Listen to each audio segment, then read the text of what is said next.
আসসালামু আলাইকুম। Food lover test চ্যানেলে আপনাদের সবাইকে স্বাগত জানিয়ে শুরু করছি আজকের রেসিপি। আজ আমি আপনাদের সঙ্গে শেয়ার করব পাকা আমের ভাপা দইয়ের রেসিপি। এই গরমে প্রাণ জুড়ানো এই পাকা আমের ভাপা দই খেতে কিন্তু দারুণ লাগবে, আর বাড়িতে অবশ্যই একবার এই ভাপা দইয়ের রেসিপিটা ট্রাই করবেন। আশা করছি আপনাদের ভালো লাগবে। আর আমার এই রেসিপিটা যদি আপনাদের ভালো লেগে থাকে তাহলে আমার চ্যানেলটিকে সাবস্ক্রাইব করে আমার পাশে থাকবেন। তো এই ভাপা দইটা বানানোর জন্য এখানে আমি 300 গ্রাম টক দই নিয়েছি।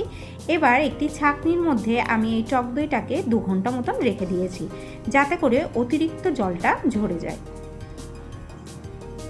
এবার এখানে আমি একটি মিক্সিং বোল নিয়েছি।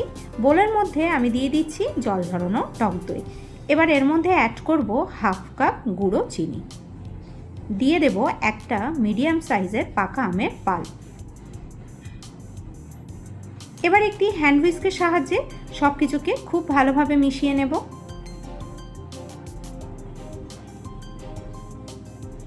যত সুন্দর করে এটা ফেটানো যাবে ভাপা দইটা কিন্তু ততটাই মসৃণ হবে।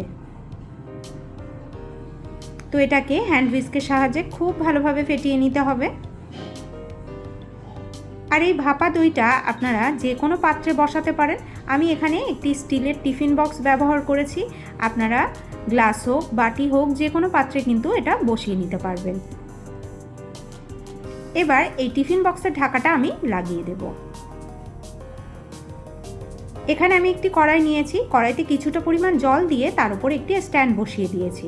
এবারে এই স্ট্যান্ডের উপরে স্টিলের টিফিন বক্সটা বসিয়ে দেব, আর কড়াইয়ের উপরে একটা ঢাকা চাপা দিয়ে দেব। এবার গ্যাসের ফ্লেমটা একদম লো রেখে দিয়ে 20 মিনিট এই দইটাকে ভাপাতে দেব।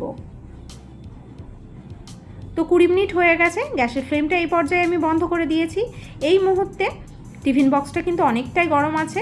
আগে এই টিফিন বক্সটাকে পুরোপুরি ঠান্ডা করে নেব, তারপরে ফ্রিজে এটাকে 2 ঘন্টা রাখবো সেট হওয়ার জন্য। তো এই পর্যায়ে দেখুন টিফিন বক্সের ঢাকাটা আমি আপনাদের খুলে দেখাচ্ছি। দইটা মাশাআল্লাহ কত সুন্দর সেট হয়ে গেছে, দেখে নিশ্চয়ই বুঝতে পারছেন। আর কোনো রকম চাকুর সাহায্য ছাড়াই কিন্তু সাইড থেকে দইটা এরকমভাবে কেটে আসছে। এবার এই দইটাকে আমি ডিমোল্ড করে দেখাচ্ছি।